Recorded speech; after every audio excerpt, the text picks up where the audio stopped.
नमस्कार साथियों, आज मैं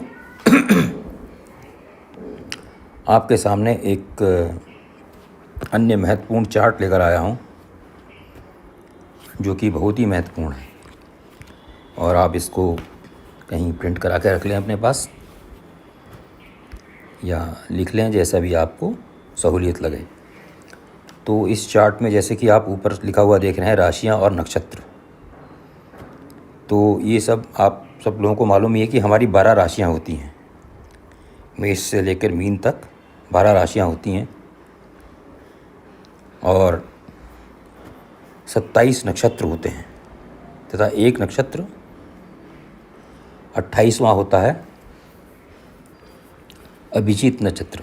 लेकिन चूँकि उसका समय बहुत कम होता है, इसीलिए उसको अधिकतर गणना में नहीं लिया जाता, और वो दोपहर के समय ही उसका समय होता है।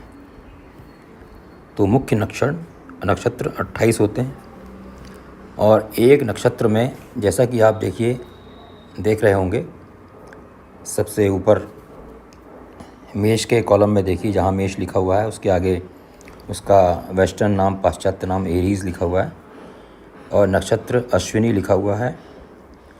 उसके आगे भरणी लिखा हुआ है, उसके आगे कृत्तिका लिखा हुआ है। और देखिए, अश्विनी के नीचे 1 2 3 4 रोमन में ये अंक भी लिखे हुए हैं। देखिए, ध्यान से देखिएगा, है ना। तो ये देखिए, अश्विनी के नीचे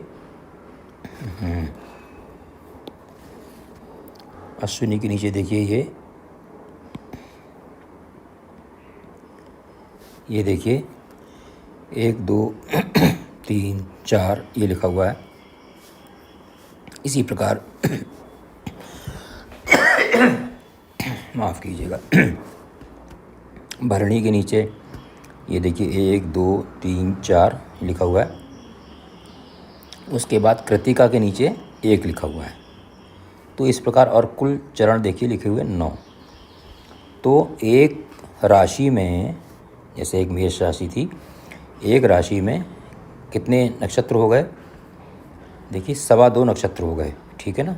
एक ही अश्विनी पूरा हो गया। एक नक्षत्र में 4 चरण होते हैं, तो 4 4 दूनी 8, और उसके बाद एक चरण, तो एक क्वार्टर मतलब 2.25, ठीक है ना। 1 1 2 और 1 2.25, और कितने चरण हो गए टोटल? देखिए 4 + 4 + 1 9 चरण हो गए। तो ये फिक्स है, ये हमेशा ध्यान रखिएगा कि एक राशि में 2.25 नक्षत्र और 9 चरण कुल मिलाकर होंगे, ठीक है। तो इस प्रकार हर राशि के आगे कौन सा नक्षत्र पड़ेगा, ये सारा लिखा हुआ है इस चार्ट में। अब आप इसमें, जैसे मान लीजिए आपकी मेष राशि है, तो आपकी मेष राशि में, कहने का मतलब है, आपका चंद्रमा, अगर आपकी मेष राशि है तो अश्विनी, भरणी और कृत्तिका में से ही, इन 3 नक्षत्रों में से ही किसी में होगा, ये कंफर्म है, ठीक है। दोबारा बताता हूँ, अगर आपकी मेष राशि है तो आपका चंद्रमा, जैसे मैंने इससे पिछले एपिसोड में बताया था कि अपना जन्म नक्षत्र कैसे देखें, लग्न नक्षत्र कैसे देखें, तो ये जो है, क्योंकि आपको जो राशि का निर्धारण होता है वो चंद्रमा से होता है, तो आपका चंद्रमा जिस भी राशि में होगा, और जब आप उसका नक्षत्र देखेंगे तो वो अश्विनी, भरणी और कृत्तिका में ही होगा, अगर आपकी मेष राशि है तो। इसी प्रकार आपकी अगर वृषभ राशि है, टॉरस है, तो आपका चंद्रमा कृत्तिका में, रोहिणी में और मृगशिरा में होगा। कृत्तिका का देखिए, यहाँ पर 1 चरण था, है ना, 3 चरण बचे हुए थे, तो ये देखिए 2 3 4, तो 1 चरण कृत्तिका का मेष में आ गया और बाकी 3 चरण वृषभ में आ गए।